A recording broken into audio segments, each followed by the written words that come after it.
Santo, sicut erat in principio, et nunc et semper, et in saecula saeculorum. ആമേൻ.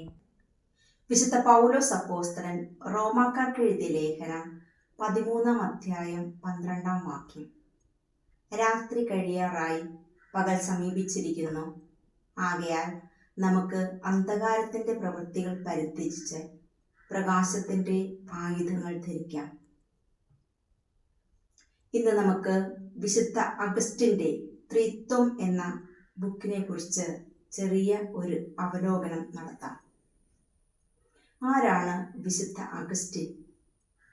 354 ആഫ്രിക്കയിലെ തകാസ്തയിൽ വിശുദ്ധ മോനിക്കയുടെയും പട്രീഷ്യസിന്റെയും മകനായി ജനിച്ചു. 430 അദ്ദേഹം മരണമടഞ്ഞു.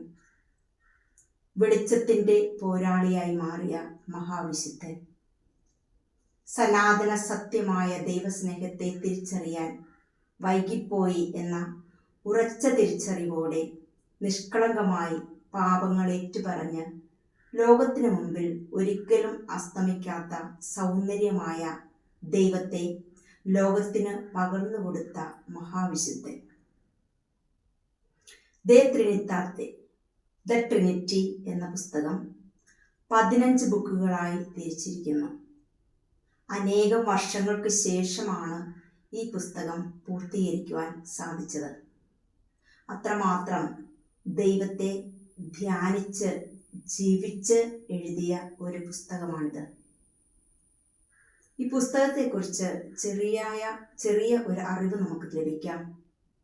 ഈ ഗ്രന്ഥത്തിൽ പിതാവ്, പുത്രൻ, പരിശുദ്ധാത്മാവ് എന്നീ 3 ദിവ്യ വ്യക്തികളിൽ നിലകൊള്ളുന്ന ഏകദൈവത്തിന്റെ രഹസ്യം വിശുദ്ധ അഗസ്റ്റിൻ വിശദീകരിക്കുന്നു. ഈ ഗ്രന്ഥം എഴുതാനുണ്ടായ കാരണം എന്താണ്? ത്രിത്വ വിശ്വാസത്തെ സംരക്ഷിക്കുക, തെറ്റായ പഠനങ്ങൾക്ക് മറുപടി നൽകുക, വിശ്വാസികൾക്ക് ത്രിത്വത്തെ കൂടുതൽ ആഴത്തിൽ മനസ്സിലാക്കുവാൻ സഹായിക്കുക. ഈ ഗ്രന്ഥത്തിന്റെ ഘടന 1 മുതൽ 7 വരെയുള്ള വിശുദ്ധ ഗ്രന്ഥത്തെ അടിസ്ഥാനമാക്കി ത്രിത്വത്തെ വിശദീകരിക്കുന്നു. 8 മുതൽ 15 വരെയുള്ള ഭാഗങ്ങൾ മനുഷ്യ മനസ്സിനെ ഉദാഹരണമാക്കി ത്രിത്വത്തെ വിശദീകരിക്കുന്നു. പ്രധാന ആശയങ്ങൾ: ഒരേ ഒരു ദൈവം, 3 ദിവ്യ വ്യക്തികൾ, പിതാവ്, പുത്രൻ, പരിശുദ്ധാത്മാവ്. 3 വ്യക്തികളും സമത്വമുള്ളവരും നിത്യരുമാണ്. പരിശുദ്ധാത്മാവ് പിതാവിൻ്റെയും പുത്രൻ്റെയും സ്നേഹബന്ധമായി അവതരിപ്പിക്കപ്പെടുന്നു. മനുഷ്യൻ ദൈവത്തിൻ്റെ ഛായയിൽ സൃഷ്ടിക്കപ്പെട്ടതിനാൽ മനുഷ്യ മനസ്സിൽ ത്രിത്വത്തിൻ്റെ പ്രതിഫലനം കാണാം. ത്രിത്വത്തെ അറിയുക എന്നത് ദൈവത്തെ സ്നേഹിക്കുകയും മറ്റുള്ളവരുമായി ഐക്യത്തിൽ ജീവിക്കുകയും ചെയ്യുക എന്നതാണ്. ഈ പഠനത്തിൻ്റെ ഇന്നത്തെ പ്രസക്തി എത്രമാത്രം നമുക്ക് ഉപകാരമാകുന്നുണ്ട്. ത്രിത്വം ഐക്യത്തിലും വൈവിധ്യത്തിലും ജീവിക്കാൻ നമ്മെ പഠിപ്പിക്കുന്നു. കുടുംബങ്ങളിലും സഭയിലും സന്യാസ സമൂഹങ്ങളിലും സ്നേഹവും കൂട്ടായ്മയും വളർത്താൻ പ്രചോദനം നൽകുന്നു. വ്യക്തിവാദത്തെ മറികടന്ന് കൂട്ടായ്മയിലൂടെ ആത്മീയത വളർത്താൻ ആഹ്വാനം ചെയ്യുന്നു. സെന്റ് അഗസ്റ്റിൻ ദ ട്രിനിറ്റി എന്ന പുസ്തകത്തിലൂടെ ദൈവത്തിൻ്റെ ത്രിത്വ രഹസ്യം വിശദീകരിക്കുന്നതോടൊപ്പം സ്നേഹത്തിലും ഐക്യത്തിലും കൂട്ടായ്മയിലും ജീവിക്കാൻ നമ്മെ വിളിക്കുന്ന മഹത്തായ ഒരു ഗ്രന്ഥമാണിത്. ത്രിത്വം സ്നേഹത്തിൻ്റെയും ഐക്യത്തിൻ്റെയും കൂട്ടായ്മയുടെയും മാതൃകയാണ്. ത്രിത്വത്തിൻ്റെ ആന്തരിക ബന്ധമാണ് റിലേഷൻ അഥവാ ബന്ധങ്ങൾ. ഇത് അഗസ്റ്റിൻ്റെ പഠനത്തിൻ്റെ ഏറ്റവും കേന്ദ്രബിന്ദുവായി നിൽക്കുന്നു. ആയതിനാൽ ഈ കൂട്ടായ്മയിലേക്കുള്ള ക്ഷണമാണ് നമുക്ക് ഓരോരുത്തർക്കും ഉള്ളത്.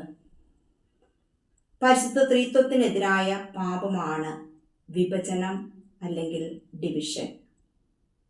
എൻ്റെ കഴിവുകളെ മറ്റുള്ളവർക്ക് ദാനം ചെയ്യുക, കൂട്ടായ്മ വളർത്തിയെടുക്കുക. നാം ഒറ്റയ്ക്ക് ജീവിച്ചാൽ നമ്മുടെ ഹൃദയം പിടയണം. കാരണം നമ്മുടെ ദൈവം ബന്ധങ്ങളുടെ ദൈവമാണ്. ബന്ധങ്ങൾ ഉറപ്പിക്കുക എന്നതാണ് ത്രിത്വം നൽകുന്ന വലിയ സന്ദേശം.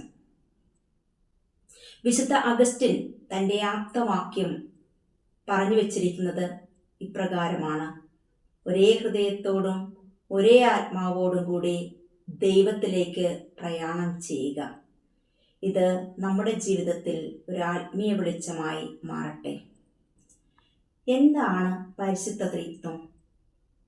ത്രിത്വം എന്നത് ഒരു സ്വഭാവം, 3 വ്യക്തികൾ അടങ്ങിയ പിതാവ്, പുത്രൻ, പരിശുദ്ധാത്മാവ്, ഒരേ മഹത്വം, ഒരേ പ്രകാശം, ഒരേ ആരംഭം.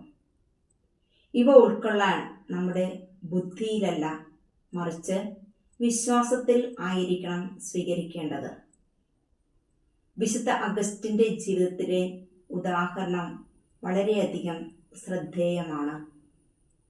ദ ട്രിനിറ്റി എന്ന ഗ്രന്ഥം പൂർത്തിയാക്കാൻ അനേകം വർഷങ്ങൾ വിശുദ്ധ അഗസ്റ്റിൻ എടുത്തു. ഒരിക്കൽ കടൽ തീരത്ത് ചെന്നപ്പോൾ ഒരു കുഞ്ഞു ബാലൻ കടലിൽ നിന്ന് കക്കയിൽ വെള്ളമെടുത്ത് ഒരു കുഴിയിൽ നിറയ്ക്കുന്നത് കണ്ടു. വിശുദ്ധ അഗസ്റ്റിൻ ചോദിച്ചു, നീ എന്താണ് ഈ ചെയ്യുന്നത്? ബാലൻ മറുപടി പറഞ്ഞു, എന്ത് സംശയം, ഞാൻ കടലിലെ വെള്ളം കുഴിയിൽ നിറയ്ക്കാൻ ശ്രമിക്കുന്നു. വിശുദ്ധ അഗസ്റ്റിൻ പറഞ്ഞു, എന്തൊരു ഭോഷനാണ് നീ, കടൽ വെള്ളം കുഴിയിൽ ഒതുക്കുകയോ? അപ്പോൾ ആ ബാലൻ ചിരിച്ചുകൊണ്ട് പറഞ്ഞു, ഇതുപോലുള്ള അസാധ്യ കാര്യമല്ലേ അങ്ങ് ചെയ്യുന്നത്? അഗസ്റ്റിൻ ചോദിച്ചു, ഏത് കാര്യം?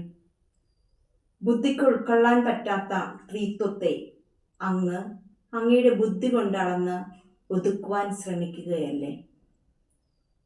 വിശുദ്ധ അഗസ്റ്റിൻ തൻ്റെ പഠനം പിന്നീട് പ്രാർത്ഥനയിലൂടെ മനസ്സിലാക്കി എന്നാണ് അറിയപ്പെടുന്നത്. AD 325 നിക്യ കോൺസ്റ്റാന്റിനോപ്പിൾ കൗൺസിലിലൂടെ പിതാവ്, പുത്രൻ, പരിശുദ്ധാത്മാവ് എന്നീ 3 വ്യക്തികളിൽ ഏകദൈവം എന്ന ത്രിത്വ വിശ്വാസം വ്യക്തമായി പ്രഖ്യാപിച്ചു. ഒരേ സ്വഭാവം അഥവാ ഏകസത്ത, ഇതിനെ ഗ്രീക്ക് വേർഡ് ഓമോ ഉസിയൂസ് എന്ന പദമാണ് ഉപയോഗിച്ചിരിക്കുന്നത്. എന്തിന് ദൈവം നമ്മെ സൃഷ്ടിച്ചു? ത്രിത്വത്തെ അറിഞ്ഞ് സ്നേഹിക്കുന്നതിന്, തന്നോടുകൂടി ആയിരിക്കേണ്ടതിന്, കൂട്ടായ്മയിൽ പങ്കുചേരുന്നതിനുമുള്ള ഒരു ക്ഷണമാണ്. വിശുദ്ധ അഗസ്റ്റിൻ്റെയും വിശുദ്ധ മോനിക്കയുടെയും തിരുനാൾ ആഘോഷിക്കുന്ന ഈ വേളയിൽ അപരനിൽ സത്യദൈവത്തെ തിരിച്ചറിഞ്ഞ് ജീവിക്കാനുള്ള വിവേകം നൽകണമേ എന്ന് പ്രാർത്ഥിക്കാം. വിശുദ്ധ അഗസ്റ്റിൻ്റെ പ്രാർത്ഥന നമ്മുടെ ജീവിതത്തിന് പ്രചോദനമാകട്ടെ. കർത്താവേ, ഞങ്ങളെ അങ്ങേയ്ക്കായി സൃഷ്ടിച്ചു. അങ്ങിൽ വിശ്രമിക്കുന്നത് വരെ ഞങ്ങളുടെ ഹൃദയം അസ്വസ്ഥമാണ്. ഏവർക്കും വിശ്വാസത്തിൻ്റെയും ജ്ഞാനത്തിൻ്റെയും സ്നേഹത്തിൻ്റെയും മഹത്തായ സാക്ഷികളായി മാറിയ വിശുദ്ധ അഗസ്റ്റിൻ്റെയും വിശുദ്ധ മോനിക്കയുടെയും തിരുനാൾ മംഗളങ്ങൾ പ്രാർത്ഥനാപൂർവം ഏവർക്കും നേരുന്നു.